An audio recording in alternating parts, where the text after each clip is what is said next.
On August 20, 2007, a young girl was walking along the beach on Jedediah Island off the coast of British Columbia in Canada. She was not looking for anything unusual. She was just walking. The way people walk on beaches. And then she saw it. A running shoe. Sitting on the sand. Right at the edge of the water. She walked over to it. And inside the shoe was a human foot. Not a full leg. Not a body. Not any other part of a human being. Just a foot. Severed cleanly at the ankle. Still inside its shoe. Still wearing its sock. Investigators were called. The foot was collected. An identity was sought. And 6 days later, another foot washed up on a beach. Then another. Then another. Over the next 17 years, more than 20 detached human feet would wash up on the beaches of British Columbia and Washington state. Always inside their shoes. Always severed at the ankle. And nobody, not investigators, not scientists, not the most experienced forensic experts in North America, has ever been able to fully explain where they are coming from. This is the mystery of the Salish Sea feet. And it is still happening today. To understand this mystery, you first need to understand the geography. The Salish Sea is the name given to the network of coastal waterways that stretches along the border between British Columbia in Canada and Washington state in the United States. It is one of the most beautiful stretches of coastline in the world. Hundreds of islands. Dense forests. Deep cold water. And it is vast. The currents in the Salish Sea are complex and powerful. Water moves in ways that oceanographers have spent decades trying to map and understand. Objects that enter the water in one location can travel enormous distances before washing ashore, carried by currents that operate according to their own logic. This is relevant because when investigators began trying to trace the feet back to their source, the ocean itself became the primary obstacle. Because the Salish Sea is so vast. And its currents are so complex. And the feet could have entered the water from anywhere along hundreds of miles of coastline. Finding where they came from was like trying to trace a single drop of rain back to the cloud it fell from. But what investigators could determine, from the very beginning, was something that made this mystery far more disturbing. The feet were not being cut off. They were separating naturally. When a human body enters water and begins to decompose, the ligaments and connective tissue that hold the foot to the leg break down. The foot separates at the ankle. And because modern running shoes are designed to float, the foot inside the shoe rises to the surface. And eventually, washes ashore. Which means that somewhere out in the cold dark water of the Salish Sea, there are bodies. The first foot was found in August 2007. The second foot, 6 days later.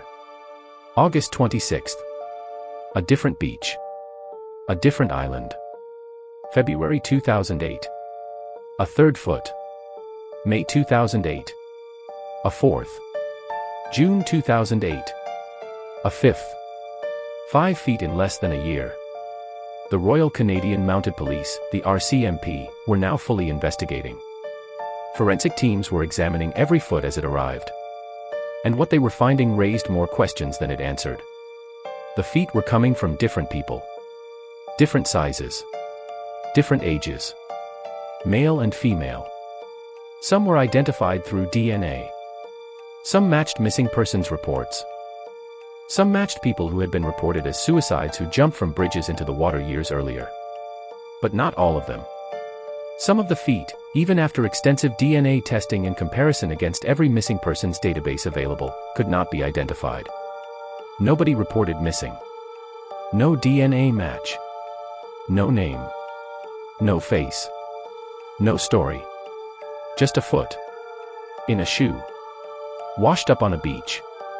Belonging to someone that, as far as the official record is concerned, does not exist. As the feet continued to wash up year after year, investigators began working to answer the most fundamental question. Who do these feet belong to? And how did they end up in the water? The DNA work was painstaking. Each foot was carefully processed. Genetic profiles were built. Comparisons were run against databases of missing persons across Canada and the United States. Some matches were made. Several feet were matched to individuals who had gone missing in the region over the previous years. People who had disappeared from bridges. People who had been reported as suicides. People whose bodies had never been recovered from the water. In those cases, the foot represented the only physical remains ever found of that person. The only proof they had ever existed. But even the identified cases raised disturbing questions. Because if the feet belonged to people who had entered the water years, sometimes decades, earlier, where were the rest of their bodies? The Salish Sea is cold. Cold water slows decomposition significantly. A body entering that water could theoretically remain largely intact for years. And yet, only the feet were washing up. Not hands. Not skulls. Not larger bones. Just feet. Always feet. Investigators eventually developed a theory. The specific buoyancy of a modern running shoe, combined with the way the foot separates at the ankle during decomposition, means that feet in running shoes rise to the surface and are carried by currents in a way that other body parts are not. It was a logical explanation. A scientific explanation. But it still did not explain the unidentified feet. It still did not explain where so many bodies had entered the water. And it still did not explain why, year after year, the feet keep coming. The official explanation, that the feet belong to people who entered the water through suicide or accident and whose remains have been separated by natural decomposition, is the explanation that investigators stand behind. And for some of the feet, the identified ones, that explanation is supported by evidence. But it has never satisfied everyone. Because the Salish Sea region has a darker history that some researchers believe is connected to the feet. The area between British Columbia and Washington state has one of the highest rates of missing persons in North America. Indigenous women in particular have gone missing from this region at alarming rates for decades, a crisis so severe it has been the subject of national inquiries in Canada. There are also documented connections between the Pacific Northwest coastline and organized crime, drug trafficking, human trafficking, and violence that has historically gone underreported and underinvestigated. Some researchers believe that not all of the feet in the Salish Sea belong to accident victims or suicides. That some of them belong to people who were put in that water. Deliberately. And that the feet washing up on beaches are the ocean's way of surfacing a truth that someone, or multiple someones, have spent years trying to keep submerged. The RCMP has consistently maintained that there is no evidence of foul play in connection with the feet. But absence of evidence is not evidence of absence. And the unidentified feet, the ones with no name, no missing persons report, no DNA match anywhere in any database, remain unexplained.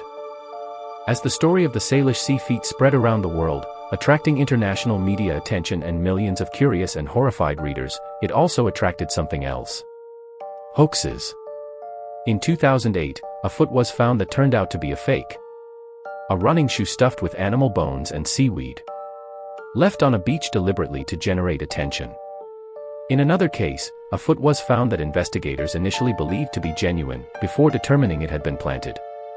The hoaxes complicated the investigation significantly. Every new discovery now required extensive verification before it could be taken seriously. And the hoaxes revealed something unsettling about human nature. That some people, knowing that real human remains were washing up on real beaches, knowing that real families were waiting for answers about real missing loved ones, decided that was a good opportunity for a prank. But the hoaxes also confirmed something important. That the genuine feet, the real ones, were real enough and disturbing enough that people thought faking them was worth doing. That the story had captured the world's attention in a way that very few mysteries ever do. Because it was not just disturbing. It was ongoing. Here is what makes the Salish Sea feet different from every other mystery on this channel. It has not stopped. The woman in black appeared once in 1980 and was never seen again. The SS Orang Medan sank in 1947 and took its secrets with it. The Dyatlov Pass happened in 1959 and the mountain has been silent since.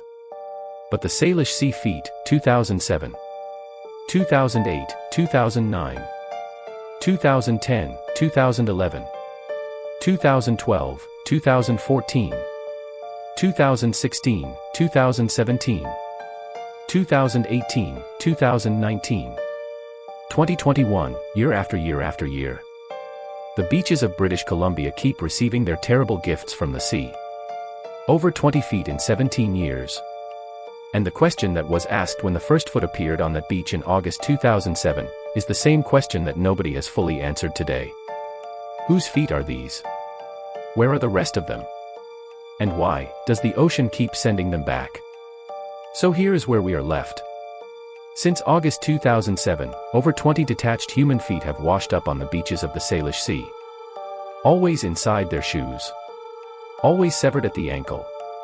Coming from multiple different people across multiple different years.